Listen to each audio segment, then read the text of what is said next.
عزیز ہو، جس طرح حضور اکرم صلی اللہ علیہ وسلم کی استنجے کی لائن کی سنت ثابتہ ہے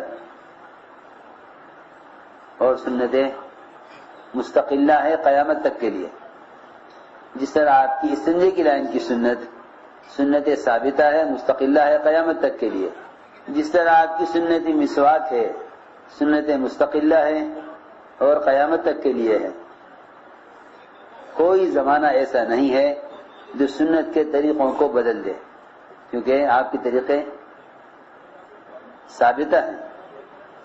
آپ نے جو کچھ کیا ہے وہ امت کے لیے قیامت تک کے لیے کیا ہے، آپ نے جو کچھ کیا ہے وہ اپنے زمانے کے صحابہ کے لیے نہیں کیا ہے۔ نہ سمجھتے تھے، لوگ کہتے ہیں اونٹوں کے زمانے کا دین ہے، آپ نے جو دین لے کر آئے ہیں وہ اونٹوں کے زمانے کے لیے نہیں بلکہ وہ قیامت تک کے لیے لے کر آئے۔ میں نے عرض کیا کہ جس طرح مسواک کی سنت، استنجے کی سنت، کھانا کھانے کی سنت، یہ ساری سنتیں ثابتہ ہیں قیامت تک کے لیے، اسی طرح آپ کی شادی کی سنت بھی سنت ثابتہ ہے۔ سنت بھی، نکاح بھی سنت ثابتہ ہے۔ اس طرح شادی کر کے دکھلاؤ جس طرح محمد صلی اللہ علیہ وسلم نے شادی کی ہے، کیونکہ جو عمل اپنے طریقے سے بدل جاتا ہے اس عمل کی تاثیر ظاہر نہیں ہوتی، چاہے وہ نماز ہو، چاہے وہ نکاح ہو، چاہے وہ زندگی کا کوئی بھی عمل ہو، جو عمل خلاف سنت ہوگا اس عمل کی تاثیر ظاہر نہیں ہوگی۔ آپ صلی اللہ علیہ وسلم نے حضرت زینب بنت جحش رضی اللہ عنہ سے آپ کی شادی ہوئی اور ان کا نکاح بھی آسمان پر ہی ہوا۔ اللہ نے آپ کی شادی حضرت زینب سے کر دی۔ حضرت زینب کو فخر کیا کرتی تھی، اس پر فخر کرتی تھی کہ دو چیزیں میرے ساتھ خاص ہیں، ایک تو میرا نکاح اللہ نے کیا اور دوسرے میرے علاوہ کسی بھی بیوی کی شادی میں گوشت روٹی کا انتظام نہیں ہوا۔ لیکن آپ صاحب فرماتے تھے جس شادی میں جتنا زیادہ اچھا انتظام ہوا اس میں آپ کو اذیت ہوئی۔ کھجوریں تقسیم کر دی، صحابہ کھا کے فارغ ہو گئے، چلے گئے، لیکن گوشت روٹی کا انتظام ہوا تو اس کے تیار ہونے کا لوگ بیٹھ کے انتظار کرنے لگے۔ پہلے انتظار کیا کھانے تیار ہونے کا، گوشت روٹی کے پکنے میں دیر لگی، کھجوریں تقسیم کر دیتے تو سب فارغ ہو جاتے ولیمے سے۔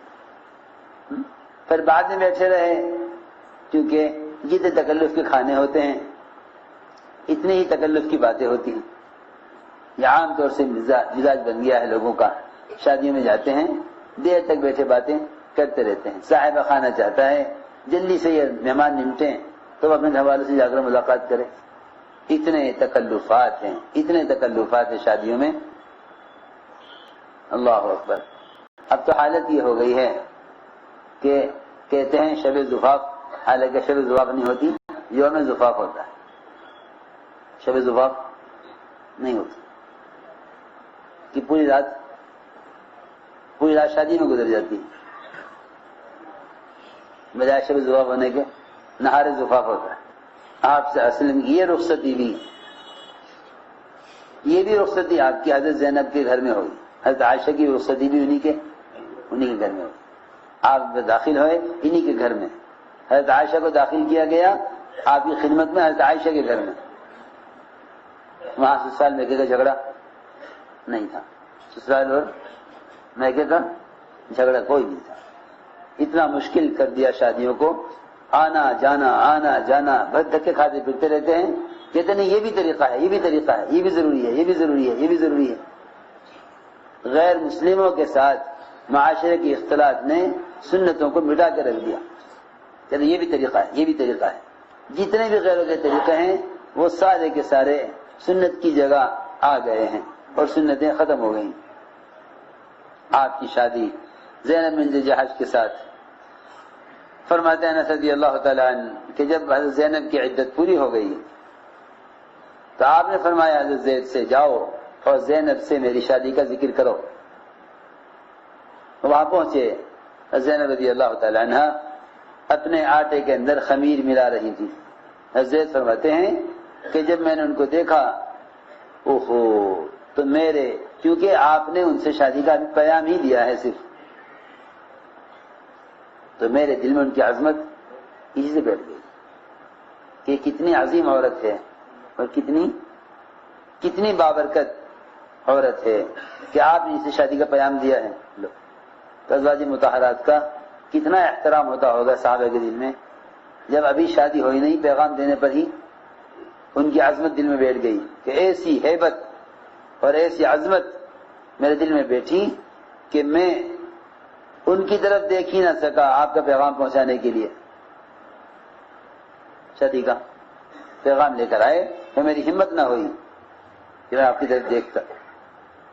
چنانچہ میں پیٹ پھیر کر میں 2-4 قدم پیچھے ہٹ گیا اور میں نے کہا آواز دے کر کہ اے زینب خوشخبری حاصل کرو، مجھے حضور اکرم صلی اللہ علیہ وسلم نے بھیجا ہے تم سے شادی کا پیغام دے کر. زینب نے کہا کہ میں اس وقت تک کوئی کام نہیں کرتی، چھوٹا سا بھی کام، شیئن، میں کوئی معمولی بھی کام نہیں کرتی جب تک میں اپنے رب سے مشورہ نہ کروں. حالانکہ پیغام کون دے رہے؟ پیغام. لیکن میں کوئی چھوٹا سا بھی کام نہیں کرتی جب تک میں اپنے رب سے استخارہ نہ کر لوں، اپنے رب سے مشورہ نہ کر لوں. چنانچہ اٹھی اور اپنے مصلی پر پہنچ گئیں.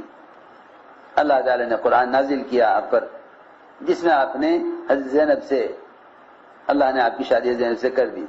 آپ صلی اللہ علیہ وسلم سیدھے تشریف لائے اور اندر بغیر اجازت کے داخل ہو گئے کیونکہ نکاح ہو چکا تھا. اور انس فرماتے ہیں کہ ہم نے دیکھا کہ جب آپ ان کے پاس داخل ہو گئے تو آپ نے ہمیں روٹی اور گوشت کھلایا.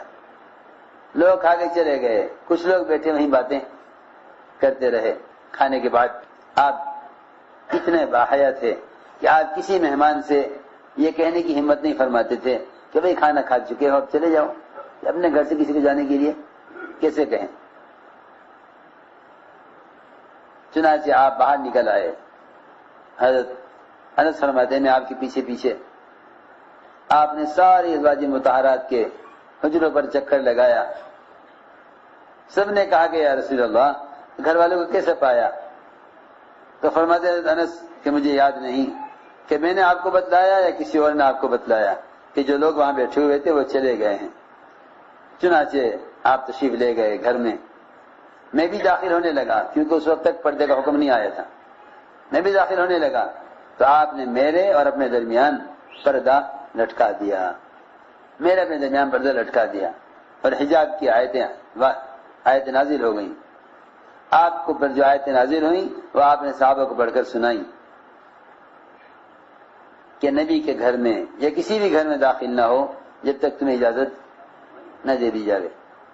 ایک روایت میں ہے کہ آپ کی رخصتی ہوئی زینب کے ساتھ اور یہ ولیمہ ہوا روٹی اور گوشت پر. حضرت انس فرماتے ہیں کہ مجھے بھیجا گیا لوگوں کو بلانے کے لیے. جی ہاں دیکھو اب طریقہ غلط آ گیا ہے، کارڈ چھاپ کر تقسیم کرتے ہیں. حالانکہ اصل دعوت یہ ہے کہ کسی کو بلانے کے لیے بھیجا جائے وہ خود جا کر دعوت دے. کارڈ سے دعوت دینا خلاف سنت ہے.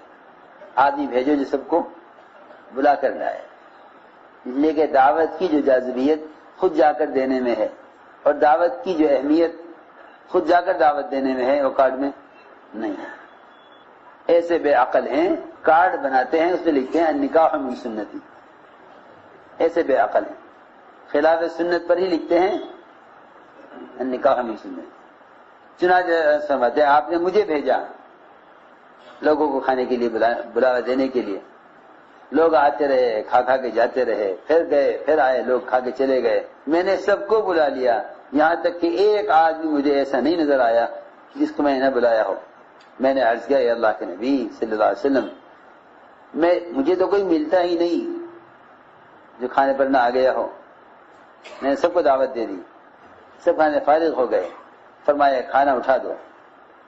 3 آدمی وہاں بیٹھے باتیں کرتے رہے گھر میں. آپ گھر سے نکلے اپنے ازواج مطہرات کے حجروں پر گئے، حضرت عائشہ کے پاس گئے، حضرت عائشہ کو سلام کیا، اور تمام حضرت عائشہ نے فرمایا، آپ نے فرمایا السلام علیکم اہل بیت، حضرت عائشہ نے السلام کو جواب دیا، وعلیکم السلام۔ حضرت عائشہ نے پوچھا آپ نے ہمارے کو کیسے پایا؟ اللہ تعالیٰ آپ کی اس شادی میں برکت دے۔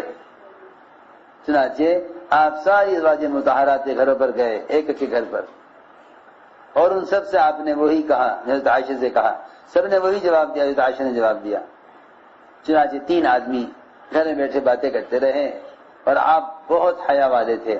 آپ پھر باہر نکل آئے، حضرت عائشہ کے حجرے کی طرف چلے، کسی نے اگر آپ کو خبر دی یا میں نے بتلایا کہ جو لوگ باتیں کر رہے تھے وہ چلے گئے ہیں، یہاں تک کہ آپ نے اپنا ایک پیر رکھا دروازے کی چوکھٹ پر اندر، ایک پیر آپ کا باہر تھا، تو آپ نے پردہ کھینچ لیا میرے اپنے درمیان، اور حجاب کی آیتیں نازل ہو گئیں۔